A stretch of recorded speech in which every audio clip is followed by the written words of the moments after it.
on those trips, and you mentioned Mrs. Ray, but she was very influential with the sister states and the Friendship Force, and you were on many of those trips with her. She was equally as special ambassador for the United States and for the state of Iowa, along with Governor Ray, in her welcoming and openness to people of different backgrounds as well, correct? Absolutely, absolutely. You know, one of the things, people couldn't believe what had happened to the Cambodians we saw in Thailand. And Iowa Public Television had a program with Mary Jane Odell as the host. And so Mrs. Ray, Governor Ray, and I were on this program.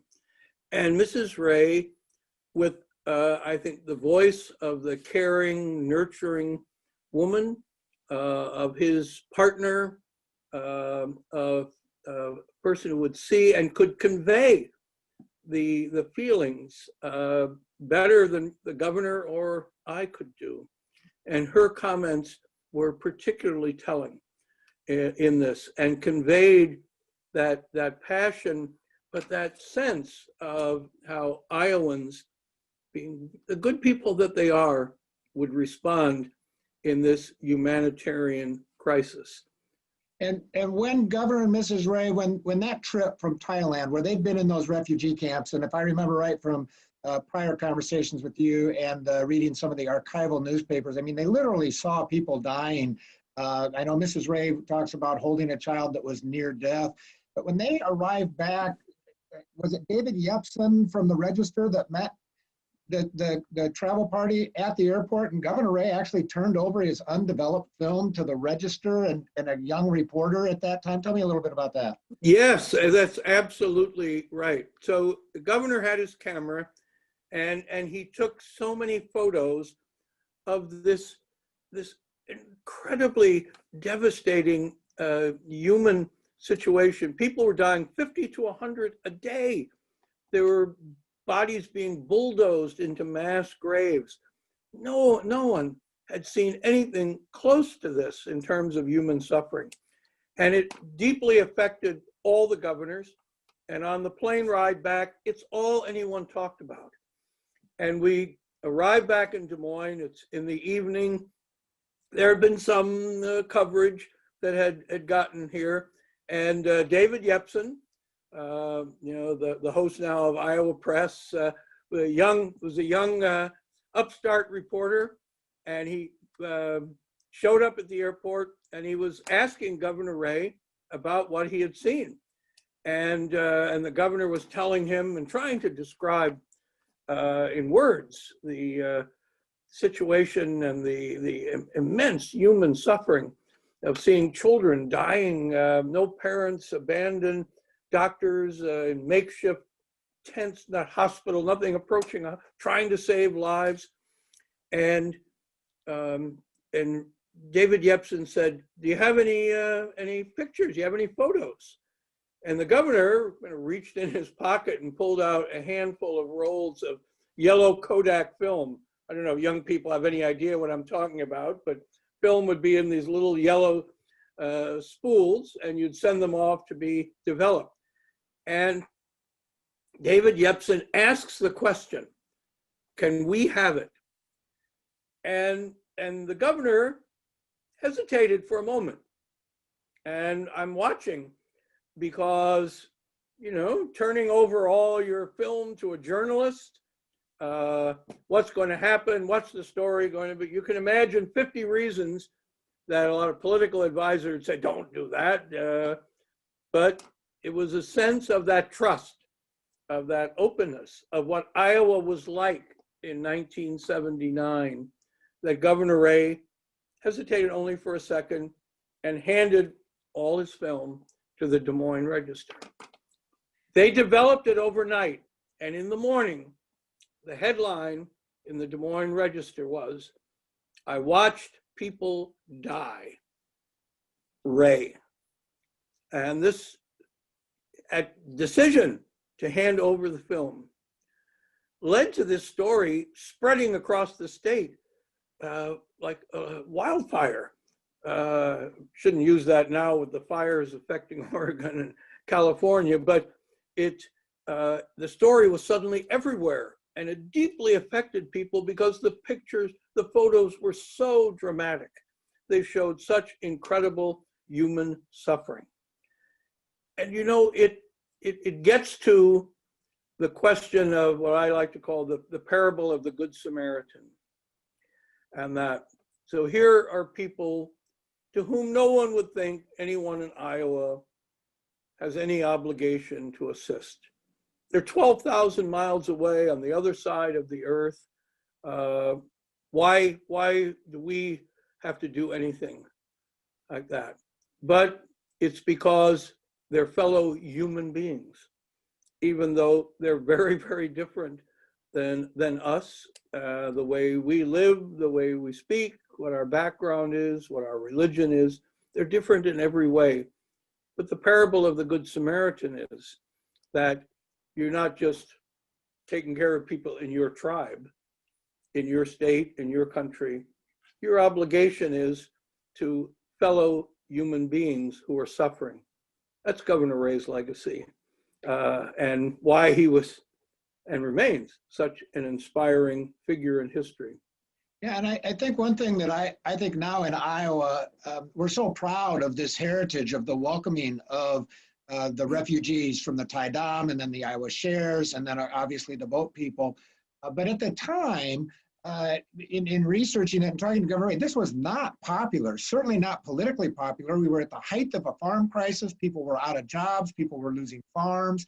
And it was that type of emotion that may have helped. But Governor Ray, and speak to this a little bit, to my understanding and listening to you and others at the time, is that it wasn't a political issue for Governor Ray. It wasn't about whether it was good politics or not. It was about the moral courage to do the right thing for the right reason, to save these people's lives. And wouldn't we want someone to do this for us if we were on the other side? I kind of remember Governor Ray talking about it in that light. But if this was not popular at the time, like it is today, that we're so proud of this. No, you're absolutely right. It was not popular. Times were hard, and people would write to him and say, we need to take care of our own, and I need a job. Why are you bringing these people here who will take our jobs? So Governor Ray had the habit, he would read letters at night and then phone people to answer their letters, and he particularly liked to call people, phone people who were critical of him, disagreed with him. So he had us get the Des Moines Register, get the pages of help wanted ads for jobs, count them all. There were like about 1,200 ads, people looking to hire people. And he's starting phone people who write these letters to him because absolutely right, it was unpopular politically. He never thought of the politics, I have to say. I never heard him once ever talk about, oh, we shouldn't do this, it might hurt me in the next election. Never. And he'd call people up, and first they wouldn't believe it was him. And then he'd have to convince them it's really Governor Ray calling. And he'd say, there are 1,200 jobs. These refugees haven't even arrived here yet. Go and get one of those jobs. Then you'll have your job by the time refugees get here. And people, or he'd say to some people, ask them, oh, what's your faith? And they'd say, well, I'm a Christian this, or whatever part of attractive Christianity they followed. And he'd say to them, well, do you think this is how Jesus would respond? And it would stop people every time. And they'd say, no, I don't think so. And he would have gotten across his lesson of moral leadership. Well, and it certainly was a different era in governance and in politics at the time. Governor Ray did have a deep, deep-rooted faith, but it was never worn on his sleeve. No. It was through his actions. I'd like to just briefly share, because you brought up the Pope, and the Pope coming to Iowa is such an important thing, but I've heard you share about a very poignant moment toward the end of the Pope's life of his reflection of Iowa. Let's just share that, what happened at that moment.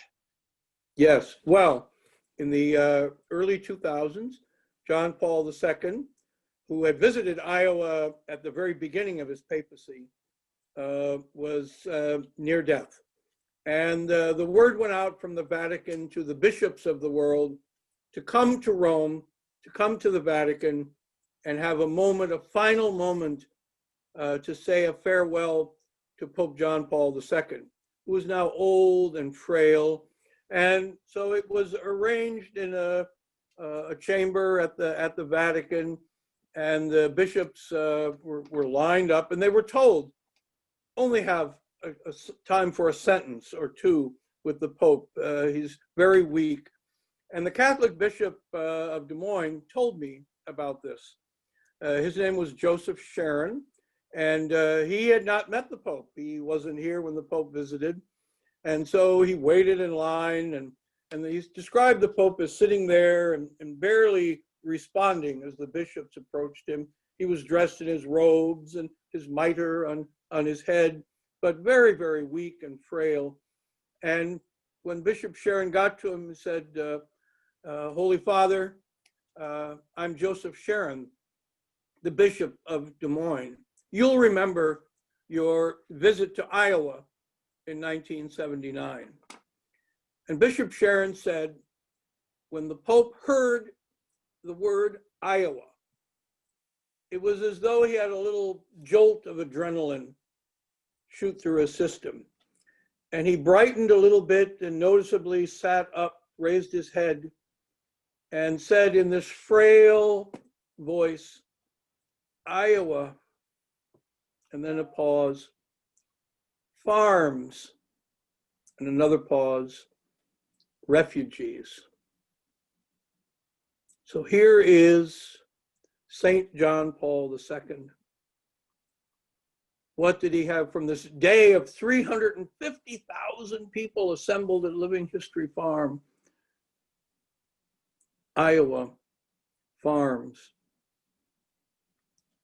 But the man who put that third word, that word refugees, on the lips of a dying pope was Governor Robert D. Ray, who was also there that day up on that hill, and deservedly and appropriately so.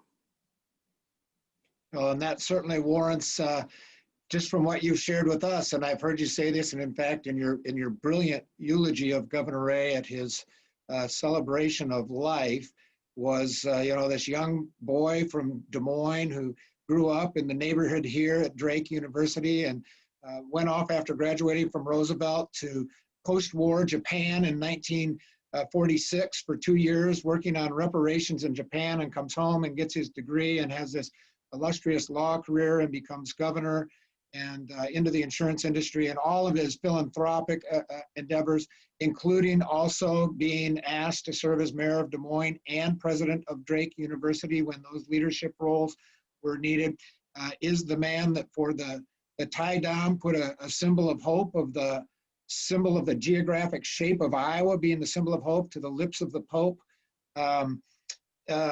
knowing of refugees. And the reality is he always did what was right. And he did it through the character that was developed in his life, through his family and his faith and his education.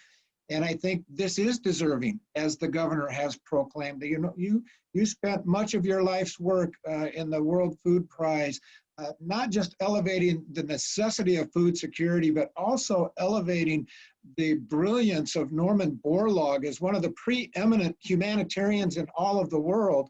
And I do believe that Governor Ray and Norman Borlaug are deserving of having days of acknowledgement to inspire us to know these stories, to learn of these men and women shaping the world that we're in today.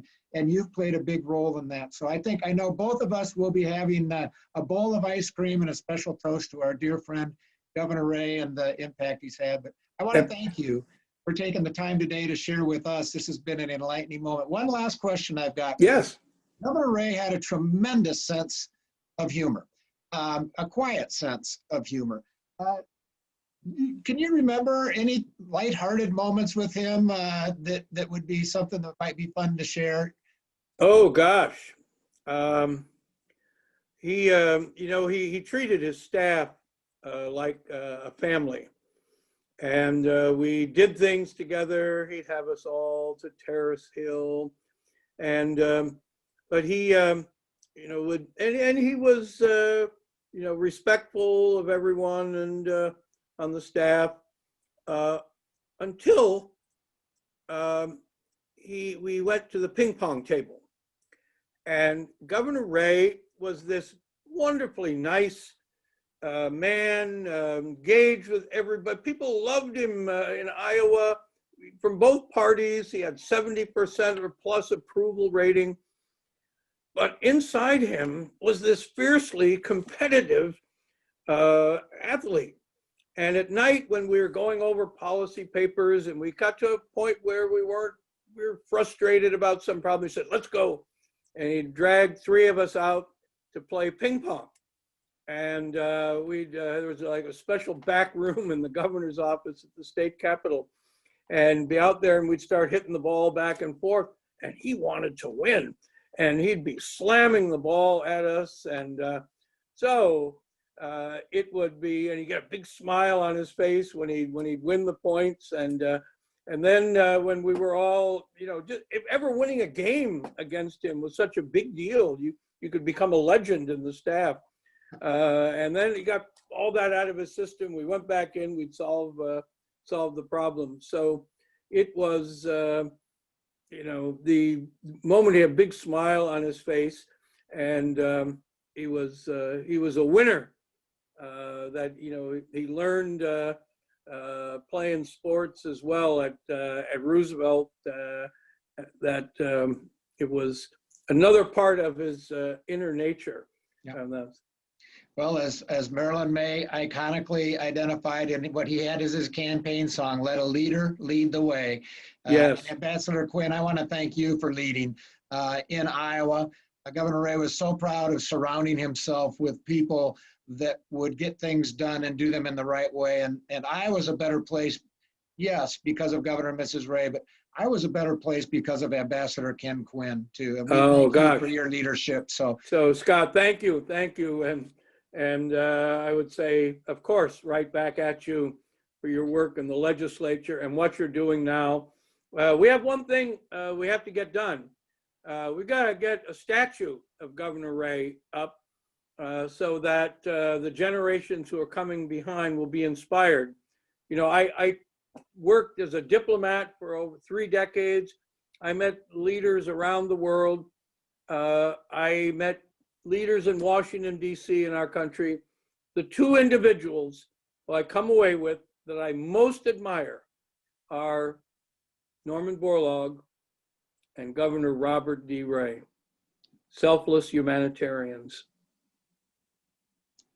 Thank you, Ambassador Quinn. This has been a special time. We appreciate it very much. Thanks for having me.